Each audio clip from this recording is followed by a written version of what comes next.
everyone. Hi. Are you all well? Yeah. Oh, good, good. Well, it's lovely to be here in, and it's very nice to come and talk to you about something to do with anxiety. And I get quite nervous sometimes. And the advice I've always got has always been quite flawed. I don't know if you've experienced this, where you've said to someone, "Oh, I'm feeling a bit nervous about something." The only advice you ever seem to get is people going, "Oh, don't be nervous." Or people will sometimes say, "Oh, just enjoy it. Have you never felt any pressure about anything ever in your life?" Or as my parents would always say to me, "What you got to be nervous about?" Which never helped. And I think a lot of my nervous insecurities started off when I was young and when I was at primary school. And the thing I was most scared of was always doing PE. I hated doing PE. I was always very anxious about it. Particularly at primary school, we had very strict teachers. So if you forgot your PE kit, which I often did, they'd be really, really angry with you. And they'd say things like, "Why? How dare you forget your PE kit? Why have you forgotten? What on earth have you forgotten your PE kit for? Why have you forgotten your PE kit?" And I wish at the time I'd had the wherewithal and temerity to turn around and say, "Because I'm only 6. I barely know my own name. I don't know what day it is. I don't know what time I should go to bed." And the thing I was always most scared of was when we had to do gym. We always had to do gym. And I never found out who Jim was. And it's a proper joke. But I remember after assembly, everybody go back to their classroom, except for one class. I'd have to stay behind in the hall because they would be doing gym. And I do think at primary school, you learn things that you'll never use for the rest of your life. And in gym, the word that you learn is the word apparatus. And if you were at my school and you were using the big apparatus,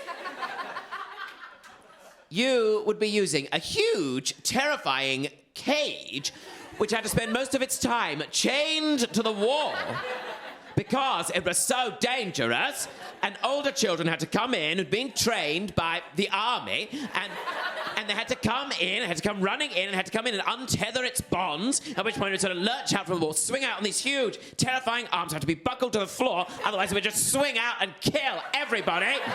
And it created this huge, terrifying climbing frame of nightmares and torture, this castle of destruction and horror and hell. Horrifying thing. It had all these bars and ropes and chains. It was very much like a weekend I recently spent in Berlin. I say that actually, when I went to Berlin, I went out for brunch and I visited some museums, but people like stereotypes.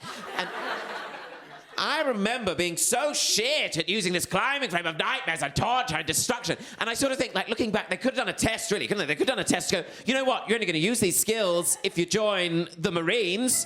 But, well, you might be in the Marines. Yeah, you can have a go. You might be in the Marines. Yeah, you can have a go. You, little boy, doing a tap dance.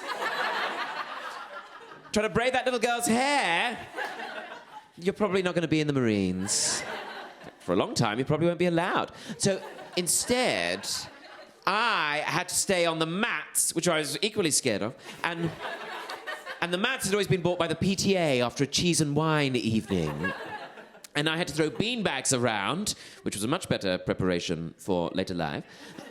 And sometimes I'd have to throw small rubber hoops, which are not called hoops, they were called quoits, called by the proper name, quoits. And sometimes we'd have to walk along a very narrow piece of wood, which would be very useful if ever we were captured by pirates. And sometimes we would have to do roly-polies, which was a cake-based euphemism for spinal damage.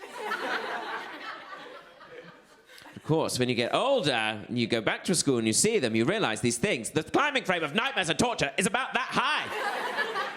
It doesn't really matter at all. Anyway, thanks very much for listening to me. I hope you have a nice evening. See you again. Bye. Bye.